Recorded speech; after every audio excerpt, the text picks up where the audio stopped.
एक अमूल्य सेवा सर्वांसाठी प्रकाशित. नवे गीत 8वी आवृत्ती आता एका नवीन व आकर्षक स्वरूपात उपलब्ध.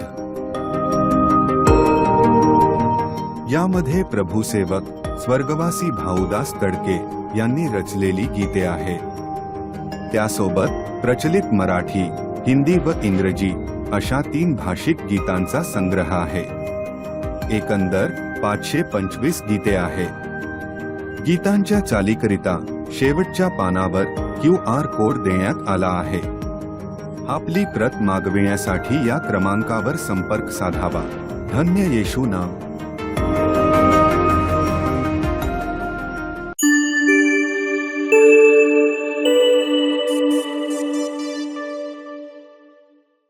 दानिएलाच्या पुस्तकामधून आपण काही वचनाकडे पाहणार आहोत. दानिएलाचं पुस्तक याच्या पहिल्या अध्यायामध्ये आपण येऊया. जर या पुस्तकाविषयी काही सांगायचं म्हटलं थोडक्यामध्ये पार्श्वभूमी तर असं आहे की दानिएलाचं पुस्तक हे आपल्याला परीक्षेच्या काळामध्ये किंवा संकटाच्या काळामध्ये आपण कशा प्रकारे जगलं पाहिजे, आपण कशा प्रकारे वागलं पाहिजे हे आपल्याला शिकवतं. आणि हे पुस्तक ज्यावेळेस सुरू होतं त्यावेळेस दानिएल साधारणतः 15 ते 16 वर्षाचा आहे आणि ज्यावेळेस हे पुस्तक संपतं त्यावेळेस दानिएल 90 वर्षापेक्षा अधिक म्हणजे पुऱ्या वयाचा म्हातारा असा झालेला आपल्यास पाहाव्यास मिळतो.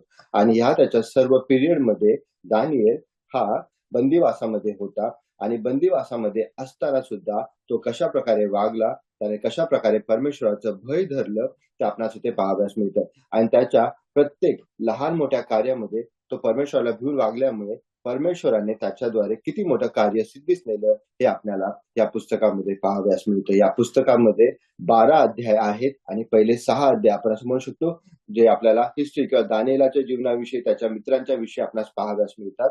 आणि पुढचे 7 ते 12 मध्ये आपल्याला जे येणाऱ्या काळामध्ये जे प्रकटीकरणाविषयीच्या गोष्टी आपल्याला पाहाव्यास मिळतात. आपण आज पहिल्या 6 अध्यायामध्ये सर्व 6 अध्याय आपण वेळेच्या वेळी नाही पाहू शकणार, पण त्यातले काही थोडक्या गोष्टींकडे आपण पाहणार आहोत आणि आपण बघूया याच्याद्वारे परमेश्वर आपल्याशी काय बोलू इच्छितो. मी तुम्हासाठी दानिएलाचा पहिला अध्याय आणि त्याची पहिली 2 वचने वाचत आहे. इथे असं म्हटलेलं आहे, यहुदांचा राजा यहोयाकीम याच्या कारकिर्दीच्या 3ऱ्या वर्षी बाबेलाचा राजा नबुकदनेसर याने येरुशलेमवर चढाई करून त्याला वेढा घातला. प्रभूने यहुदांचा राजा यहोयाकीम यास त्याच्या हाती दिले. त्याप्रमाणेच देवाच्या मंदिरातील काही पात्रेही त्याच्या हाती दिली. त्याने ती शिनार देशी आपल्या देवतांच्या घरी नेली आणि आपल्या देवतांच्या भांडारात ठेवली.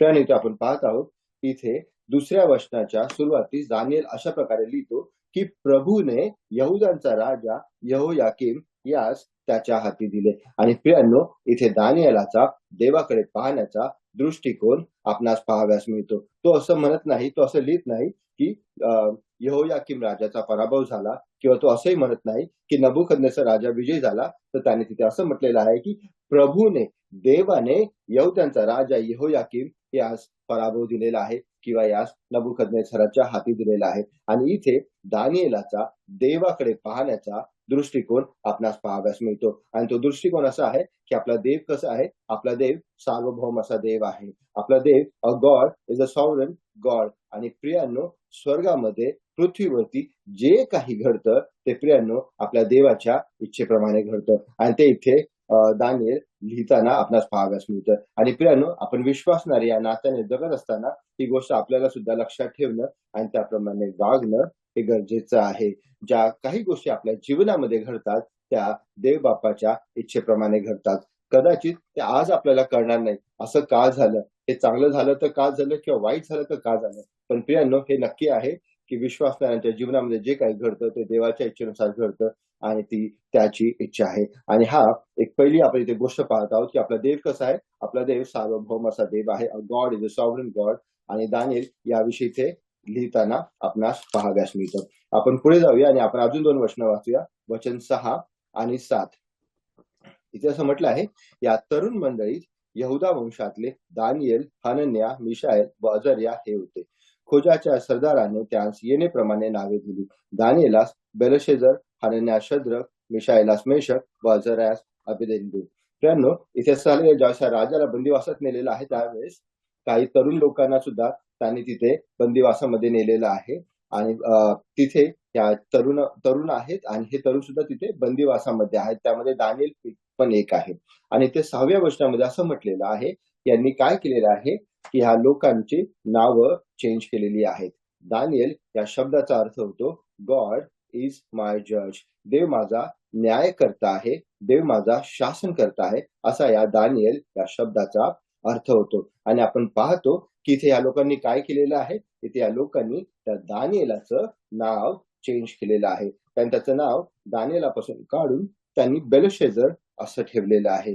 आणि बेलशेझर या शब्दाचा अर्थ होतो प्रिन्स ऑफ बेल, किंवा बेल जो त्यांचा देवत होता त्या देवताचा रक्षक किंवा त्या देवताचा राजकुमार, अशा प्रकारे या शब्दाचा अर्थ होतो. त्या लोकांनी तिथे दानिएलाचं नाव चेंज केलेलं आहे. पण प्रियांनो, ते दानिएलाचा देवाकडे पाहण्याचा दृष्टिकोन बदली करू शकले नाहीत. आपण लगेचच पुढच्या वचनामध्ये म्हणजे 8व्या वचनामध्ये आपण पाहतो की त्याचा देवाकडे पाहण्याचा तसेच त्याचा मानवाकडे पाहण्याचा दृष्टिकोन आपल्याला वचन 8 मध्ये पाहाव्यास मिळतं. 8व्या वचनात असं म्हटलं आहे, राजा खात असे ते मिष्टान्न व पीत असे तो द्राक्षरस, याचा आपणास विटाळ होऊ देऊ नये असा दानिएलाने मनाचा निश्चय केला. म्हणून त्याने खोजाच्या सरदारास विनंती केली की मला याचा विटाळ नसावा. प्रियांनो, त्याने आपण पाहिलं त्याचा देवाकडे पाहण्याचा दृष्टिकोन, आणि आता इथे आपण पाहतो दानिएलाचा मानवाकडे पाहण्याचा दृष्टिकोन. तो इथे काय म्हणत आहे की राजा खात असलेलं मिष्टान्न आणि द्राक्ष आणि तो पीत असलेला द्राक्षरस याचा विटाळ होऊ नये म्हणून त्याने काय केलेलं आहे, आपल्या मनाचा निश्चय केलेला आहे. आणि आपण तसं पाहू शकतो त्याचा मानवाकडे पाहण्याचा दृष्टिकोन सर्वसाधारणतः असा आहे की नो कॉम्प्रोमाइज. कुठल्याही परिस्थितीमध्ये कुठल्याही प्रकारची तो तरतूद किंवा तडजोड करण्यासाठी तयार नसलेला दानिएल आपल्याला तिथे पाहाव्यास मिळतो. हा तरुण दानिएल आहे, तो आपल्या परिवारापासून दूर आहे, तो बंदिवासामध्ये आहे, आपल्या घरच्या लोकांपासून, आपल्या नगरापासून, आपल्या शहरापासून तो दूर आहे. आणि अशा परिस्थितीमध्ये असताना सुद्धा त्याने आपल्या मनाचा निश्चय केलेला आहे की तो काय करणार आहे, तर आपल्या मनाचा आपला विटाळ होऊ नये यासाठी तो तिथे ठाम उभा राहिलेला आपणास पाहाव्यास मिळतं. नीतिसूत्र याचा 4था अध्याय आणि वचन 23 आपल्याला असं सांगतं की सर्व रक्षणीय वस्तूपेक्षा आपल्या अंतःकरणाचे विशेष रक्षण कर. सर्व रक्षणीय वस्तूपेक्षा आपल्या अंतःकरणाचे विशेष रक्षण कर. आणि इथे प्रियांनो, आपल्याला हा तरुण दानिएल सुद्धा आपल्या अंतःकरणाचं रक्षण करताना आपणास येथे पाहाव्यास मिळतो. आणि मी असा विचार करत होतो की हा दानिएल एक साधारणतः तरुण वयाचा दानिएल आहे, 15-16 वर्षाचा पुरुष आहे. आणि या तरुण वयामध्ये त्याला ह्या परमेश्वराचं वचन किंवा परमेश्वराचं भय कसं बरं प्राप्त झालं असेल. मित्रांनो, या वचनामध्ये किंवा या पुस्तकामध्ये या गोष्टीचा उलगडा केलेला नाहीये. पण मला निश्चितच असं वाटतं की ज्यावेळेस दानिएल लहान असेल, ज्यावेळेस तो छोटं बाळ असेल, त्यावेळेस त्याच्या आई वडिलांनी परमेश्वराच्या वचनाचं भय त्याच्यावरती निश्चितच पेरलं असेल. अनुवादाचं पुस्तक याचा 11वा अध्याय आणि वचन 18 आणि 19 मध्ये असं म्हटलं आहे, म्हणून तुम्ही माझी ही वचने आपल्या ध्यानी मनी साठून ठेवा, ती चिन्हादाखल आपल्या हातांना बांधा आणि आपल्या डोळ्याच्या मध्यभागी कपाळपट्टी म्हणून लावा. आणि पुढे असं म्हटलं आहे, तुम्ही आपल्या मुलाबाळांना ती शिकवा आणि घरी बसले असताना, मार्गाने चालत असताना, निसताना, उठताना त्यांच्याशी बोलत जा. आणि मला असं वाटतं निश्चितच या वचनाप्रमाणे दानिएलाच्या आई वडिलांनी, त्याच्या आजी आजोबांनी ज्यावेळेस दानिएल लहान होता त्याच वेळेस त्याच्यावरती या वचनाचं बी पेरलेलं असेल. आणि प्रियांनो, ही एक महत्वाची गोष्ट इथे आहे, जी आपण घरामध्ये आई वडिलांची भूमिका पार पडतो, आजी आजोबांची भूमिका पार पडतो, किंवा आपण मंडळीमध्ये बंधुजनांची भूमिका पार पडतो. तर आपण या वचनाच्या अनुसार जेव्हा लेकरं लहान आहेत त्याच वेळेस त्यांच्यावरती वचनाचं बी पेरणं खूप गरजेचं आहे. बऱ्याचदा आपण असा विचार करतो की अजून लहान आहे, नंतर आपण करू. पण प्रियांनो, लहान असतानाच लेकरं त्यांच्यावरती वचनाचं बी पेरणं हे फार महत्वाचं आहे. त्यामुळे ज्यावेळेस ही लेकरं मोठी होतील, ते शाळा पूर्ण करून जे कॉलेजला जातील किंवा बाहेरच्या जगात पडतील, त्यावेळेस त्यांना परमेश्वराचं वचन ठाऊक असेल, त्यांना परमेश्वराचं भय असेल. आणि ज्यावेळेस बिघडायची संधी आहे किंवा बिघडण्याचा ज्यावेळेस वाव आहे, त्यावेळेस ते स्वतःचं रक्षण करतील. आणि वचनात म्हटल्याप्रमाणे सर्व रक्षणीय वस्तूपेक्षा आपल्या अंतःकरणाचं रक्षण करतील. आणि खरोखर प्रियांनो, आपण आपल्या लेकरांकडे किंवा मंडळीमध्ये असलेल्या तरुण विश्वासणाऱ्यांकडे आपण अधिक लक्ष देणं गरजेचं आहे. आणि प्रियांनो, आपण 3 गोष्टी पाहिल्या की दानिएलाचा देवाकडे पाहण्याचा दृष्टिकोन, तो म्हणजे देव सार्वभौम देव आहे. दुसरी गोष्ट आपण अशी पाहिली, त्याचा मानवाकडे पाहण्याचा दृष्टिकोन, नो कॉम्प्रोमाइज, कुठल्याही परिस्थितीमध्ये तो कॉम्प्रोमाइज करण्यासाठी तयार नाही. आणि तिसरी गोष्ट आपण पाहत होतो की आपल्या जीवनामध्ये आपलं काय काम आहे, आपल्याला घरामध्ये असलेल्या लहान लेकरांना घेऊन वगैरे. आणि प्रियांनो, इथे ज्यावेळेस मी हे वचन वाचत होतो, तर इथे असं म्हटलेलं आहे की दानिएलाने मनाचा निश्चय केला, असं आपण 8व्या वचनामध्ये वाचतो. आणि जसं आपण पुढे येतो 11व्या वचनामध्ये वगैरे, तर त्यावेळेस त्याचे सर्व मित्र म्हणजे ते हनन्या, मिशाएल, अझरिया हे सगळे त्याला तिथे एकत्र येऊन जमलेले आहेत. पण 8व्या वचनामध्ये वचन एकदम स्पेसिफिक आहे. त्याने दानिएलाने एकट्याने आपल्या मनाचा निश्चय केलेला आहे. आणि प्रियांनो, ज्यावेळेस त्याने या मनाचा निश्चय केलेला आहे, त्यावेळेस त्याच्यासमोर एक खूप मोठी परीक्षा घेऊन उभी राहिलेली आहे. आणि ती परीक्षा कुठली आहे प्रियांनो? तर ती परीक्षा अन्नाच्या संदर्भाने आहे. ही प्रियांनो परीक्षा आपल्या जीवनामध्ये खूप महत्वाची अशी परीक्षा आहे. जर आपण उत्पत्तीच्या पुस्तकामध्ये पाहिलं तर ही परीक्षा सर्वप्रथम आदाम आणि हव्वेच्या समोर होती. देवाने त्यांना निर्माण करण्याच्या अगोदर सर्व काही निर्माण करून ठेवलं होतं आणि त्यांना एकच आज्ञा दिली होती की बागेच्या मध्यभागी असलेल्या झाडाचं फळ तुम्ही खाऊ नका. पण आपल्याला ठाऊक आहे की त्यांनी काय केलेलं आहे, ते आज्ञा पाळू शकले नाहीत आणि त्यांनी तिथे ती आज्ञा मोडलेली आहे आणि त्यांचा तिथे पराजय किंवा आपण म्हणू शकतो की ते परीक्षा ते पास होऊ शकले नाहीत. तर जर आपण पाहिलं तर आपल्याला ठाऊक आहे एसाव सुद्धा ही परीक्षा नापास झालेला आहे. त्याने भुकेच्या पोटी आपला ज्येष्ठत्वाचा जो हक्क होता तो त्याने देऊन टाकलेला आपणास पाहाव्यास मिळतं, कारण त्यावेळेस तो तिथे भुकेला होता. आपण इसाकाविषयी सुद्धा पाहिलं तर आपल्याला तेच पाहाव्यास मिळतं. इसाक सुद्धा त्याने त्याचं स्पिरिच्युअल विजन जी होती ती लॉस केलेली आहे. ती कशासाठी? तर आपल्या लेकराने बनवलेलं मिष्टान्न, त्याच्याविषयी असलेलं त्याचं प्रेम आणि त्याच्यामुळे त्याने सुद्धा जी आपली स्पिरिच्युअल विजन होती ते तिथे त्याने लॉस केलेली आपण पाहतो. त्याचप्रमाणे जेव्हा आपण पाहतो अरण्यामध्ये जेव्हा इस्रायल लोक चालले होते त्यावेळेस त्यांना देव बाप्पाने जे स्वर्गदूत खात होते तो मान्ना दिला आणि तो मान्ना देऊन सुद्धा ते लोक तिथे कुरकुर करताना आपणास पाहाव्यास मिळतात. आणि आपण पाहतो की अशा प्रकारे ह्या लोकांनी सुद्धा, इस्रायली लोकांनी सुद्धा अरण्यामध्ये त्यांनी ही परीक्षा पास झालेली नाही. पण जेव्हा आपण नवीन करारामध्ये येतो आपल्याला ठाऊक आहे की प्रभू येशू ख्रिस्ताच्या समोर सुद्धा प्रियांनो अशाच प्रकारची परीक्षा होती. 40 दिवस 40 रात्र उपवास केल्यानंतर ज्यावेळेस परीक्षक त्याच्या समोर येऊन उभा राहिला त्यावेळेस आपण पाहतो की प्रभू येशू ख्रिस्ताने वचनाचा आधार घेऊन ती परीक्षा पास केलेली आहे. आणि प्रियांनो, इथे सुद्धा आपण पाहतो हा दानिएल सुद्धा आपल्या अंतःकरणाचं रक्षण करण्यासाठी तिथे तो ठाम उभा आहे. आणि प्रियांनो, आपण इथे पाहतो की त्याने सुद्धा वचनाचा आधार घेऊन प्रियांनो ही परीक्षा इथे पास केलेली आहे. आणि प्रियांनो, ही परीक्षा बऱ्याचदा तुमच्या आणि माझ्या समोर सुद्धा उभी राहते. आपल्या मंडळीच्या जीवनामध्ये किंवा घरच्या जीवनामध्ये नाही, पण ज्यावेळेस आपण कामासाठी बाहेर पडतो, शिकण्यासाठी बाहेर पडतो, आपल्या मित्रांबरोबर आपण असतो, त्यावेळेस खाण्यापिण्याच्या संदर्भाने प्रियांनो ही परीक्षा नेहमी आपल्या समोर उभी राहते. आपण विचार करतो ही छोटीशी परीक्षा आहे, पण प्रियांनो ही सर्वप्रथम परीक्षा आहे आणि या बाबतीत आपण जागृत असणं अतिशय गरजेचं आहे. आणि इथे हा तरुण वयातील दानिएल तो काय आहे, त्या परीक्षेविषयी जागृत आहे. त्याने आपल्या मनाचा निश्चय केला आहे की आपला विटाळ होऊ देणार नाही. आणि प्रियांनो, त्याने ज्यावेळेस आपल्या मनाचा विचार केला आहे, विटाळ होऊ देणार नाही, त्यावेळेस देवाने काय केलेलं आहे त्याच्यावरती कृपा पुरवलेली आहे. आणि प्रियांनो, मी या गोष्टाकडे अशा प्रकारे पाहतो की दानिएल त्या सर्व बंदिवासापैकी लोकांपैकी हा एकमेव असा आहे की ज्याने आपल्या मनाचा निश्चय केला आहे की तो आपल्या मनाचा विटाळ होऊ देणार नाही.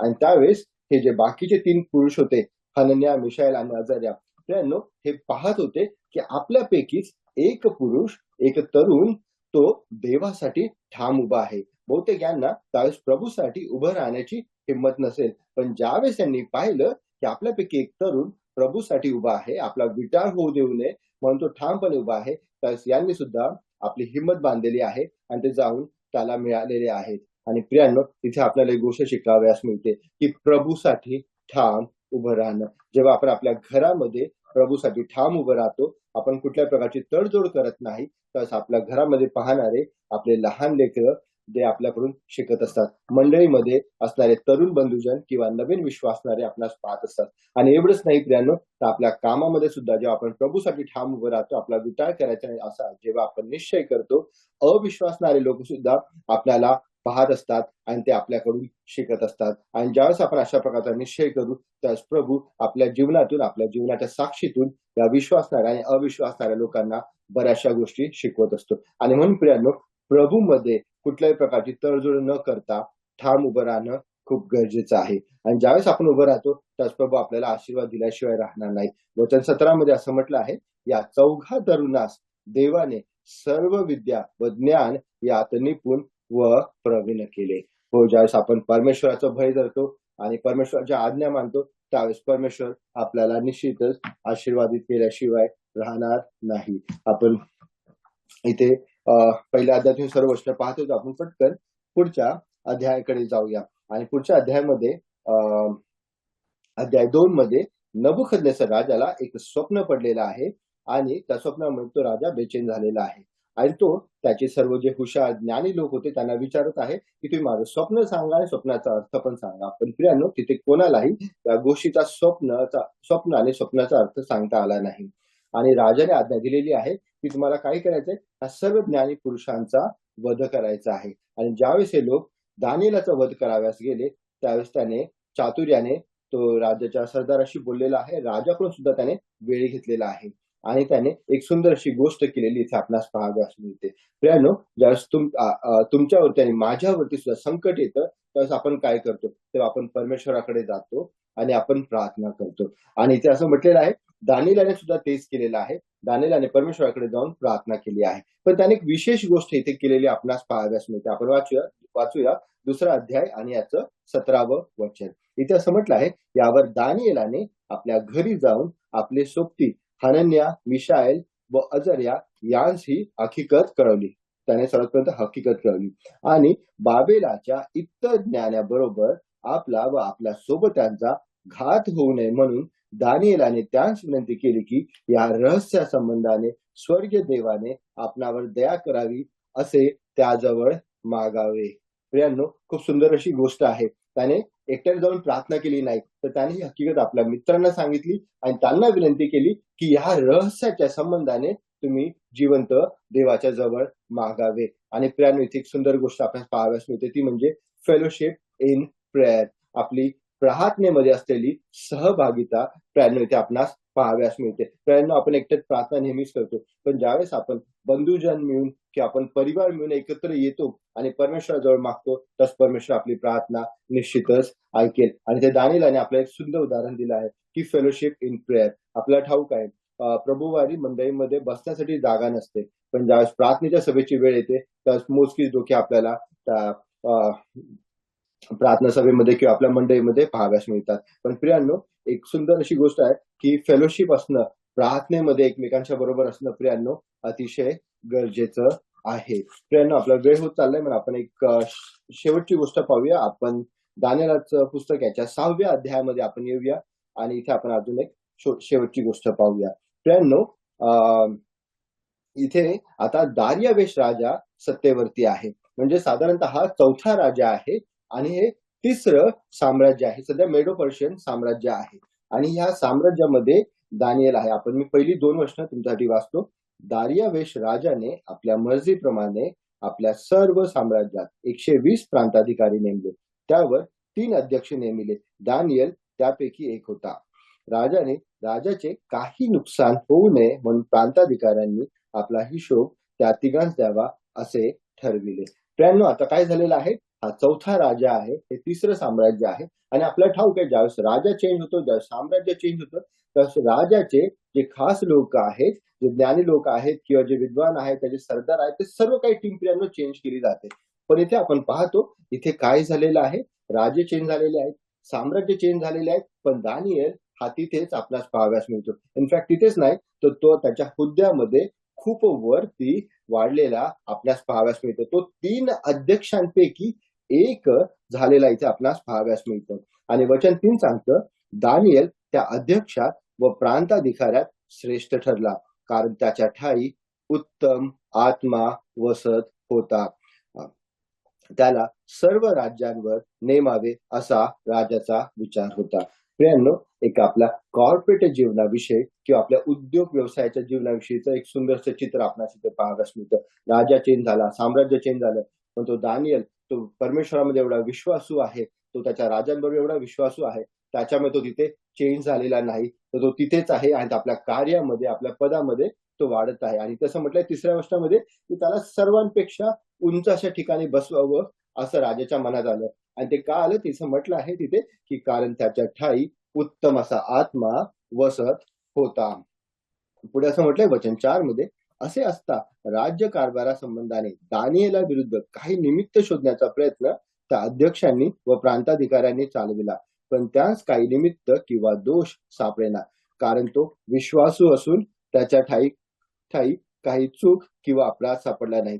तेव्हा ती मनुष्य म्हणाली, या दानियेला विरुद्ध काही निमित्त काढता येणार नाही, मात्र त्याच्या देवाच्या नियमासंबंधाने त्याच्या विरुद्ध काही निमित्त काढता आले तर बरे होईल. मित्रांनो, किती सुंदर अशी साक्ष आहे की हे विरोधक त्याचे जे आहेत ते त्याच्यामध्ये दोष काढण्याचा प्रयत्न करत आहेत, पण तिथं असं म्हटलेलं आहे की त्यांच्या कामामध्ये त्यांना कुठल्या प्रकारचा दोष आढळला नाही, त्याच्या कामामध्ये कुठल्या प्रकारची चूक आढळली नाही आणि किती अचूक असं त्याचं जीवन आपल्याला पाहाव्यास मिळतं. आणि मित्रांनो, खूप महत्वाची गोष्ट आहे, ज्यावेळेस आपण आपल्या कॉर्पोरेट लाईफ मध्ये जगत असतो त्यावेळेस आपण कशा प्रकारे जगतो, मंडळीमध्ये आणि घरी आपण वेगळं जगतो का आणि आपल्या कॉर्पोरेट लाईफ मध्ये आपण वेगळं जगतो का, हा विचार इथे करणं गरजेचं आहे. त्याच्या ठाई कुठल्या प्रकारची चूक आढळली नाही, त्याच्या ठाई एक पवित्र आत्मा असलेलं वसत असलेलं त्यांना पाहाव्यास मिळतं आणि त्यांना ठाऊक आहे याला जे अडकवायचं आहे ते एकच गोष्ट आहे, ती म्हणजे त्याच्या देवाच्या संदर्भाने आपण त्याला अडकवू शकतो. मित्रांनो, किती सुंदर अशी साक्ष दानियेलाच्या जीवनामधून इथे आपणास पाहाव्यास मिळते. आणि त्यांनी मी सर्व वचन वाचत नाहीये, पण थोडक्यात सांगायचं म्हटलं तर त्यांनी ते काय केलेलं आहे, त्याला अडकवण्यासाठी असा प्लॅन केला आहे की 30 दिवसापर्यंत फक्त राजाचाच काय करायचं आहे, दंडवत करायचा आहे, की त्याची आराधना करायची आहे. या ठिकाणी दानियेल 90 पेक्षा अधिक वयाचा पुराव्याचा म्हातारा झालेला आहे आणि अशा वयामध्ये सुद्धा ज्यावेळेस त्याने ऐकलं की हा फरमानावर सही झालेली आहे, त्यावेळेस त्याने काय केलं, वचन 10 असं म्हणतं, या फरमानावर सही झाली आहे असे दानियेलाने ऐकले, तेव्हा तो आपल्या घरी गेला. त्याच्या खोलीतल्या खिडक्या यरुशलेमच्या दिशेकडे असून उघड्या होत्या. त्याने आपल्या नित्य क्रमाप्रमाणे दिवसातून 3दा गुडघे टेकून प्रार्थना केली व आपल्या देवाचा धन्यवाद केला. मित्रांनो, हा पुराव्याचा म्हातारा झालेला आहे. त्याला ठाऊक आहे की हा प्रश्न फक्त 30 दिवसाचा आहे. 31व्या दिवशी तो जाऊन आपल्या देवताची किंवा आपल्या जिवंत देवाची आराधना करू शकला असता, पण त्याने असं काही केलं नाही. त्याने काय केलं, ज्या आपल्या नित्य नियमाप्रमाणे आपल्या जीवाचा विचार सुद्धा न करता यरुशलेमेकडे आपल्या खिडक्या उघड्या करून त्याने देवाची प्रार्थना केलेली आपणास तिथे पाहाव्यास मिळतं. आणि देवाच्या बाबतीत आपण जे मगाशी पाहिलं की कुठल्याही प्रकारची तडजोड करण्यासाठी न तयार असलेला हा दानियेल इथे आपणास पाहाव्यास मिळतो. आणि मित्रांनो, हे आपल्याला विश्वासणाऱ्यांचं एक सुंदर असं चित्र इथे आपल्याला पाहाव्यास मिळतं. आणि आपल्याला ठाऊक आहे की देवाने कशा प्रकारे याला दानियेलाला या प्रश्नातून सुद्धा बाहेर काढलेलं आहे. आणि मित्रांनो, हे पुस्तक आपल्याला हे शिकवतं की ख्रिस्ती जीवनामध्ये आपण कशा प्रकारे वागणं गरजेचं आहे. आणि मित्रांनो, आपण परमेश्वराजवळ हीच प्रार्थना करूया की दानियेलाप्रमाणे आपण सुद्धा देवाच्या वचनामध्ये असावं आणि सर्व प्रकारे पवित्र आत्म्याच्या द्वारे प्रेरित होऊन आपण आपल्या मंडळीमध्ये, आपल्या घरी आणि सर्वांच्या समोर आपण दानियेला सारखं एक जिवंत साक्ष व्हावी, असं करण्यास प्रभू तुम्हास आणि मला सहाय्य करू. हीच आपण परमेश्वराच्या चरणाजवळ प्रार्थना करूया.